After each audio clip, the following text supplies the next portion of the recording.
কেউ রাজা আন্দালের প্রাসাদ থেকে একটি মূল্যবান পাথর চুরি করে নিয়েছিলেন। রাজা আন্দালেন সেনাবাহিনী দিয়ে 4 জন সন্দেহভাজনকে তুলে নিয়ে আসলেন তার দুর্গে। তারা 4 জনই নিজেকে নির্দোষ বলে দাবি করেছেন। রাজা আন্দালেন চোরকে শনাক্ত করার জন্য সমাধান নিয়ে এসেছিলেন। তিনি প্রতিটি সন্দেহভাজনকে একটি করে লাঠি দিয়ে বললেন, আমার কাছে জাদুর লাঠি আছে। এই জাদুর লাঠিটি চোরের বাড়িতে থাকলে 2 ইঞ্চি দীর্ঘ হবে। যে ব্যক্তি আমার মূল্যবান পাথরটি চুরি করেছে তার লাঠিটি বড় হয়ে যাবে। 4 জনই তাদের সাথে লাঠিটি বাড়িতে নিয়ে যান। পরের দিন 4 জনই তাদের লাঠিটি নিয়ে রাজার কাছে এসেছিলেন। তাদের দিকে তাকিয়ে রাজা বুঝতে পেরেছিলেন চোরকে।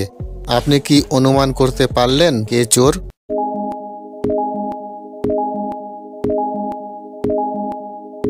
চোর ভেবেছিল যে তার লাঠিটি 2 ইঞ্চি বেড়ে যাবে, তাই সে লাঠিটি 2 ইঞ্চি কেটে প্রাসাদে ফিরে গেল। ডি ব্যক্তিটি চোর। যদি আপনি গল্পগুলো পছন্দ করেন তো দয়া করে লাইক, সাবস্ক্রাইব করুন আর বেল আইকনটি প্রেস করবেন। আর হ্যাঁ, কমেন্ট করতে ভুলবেন না।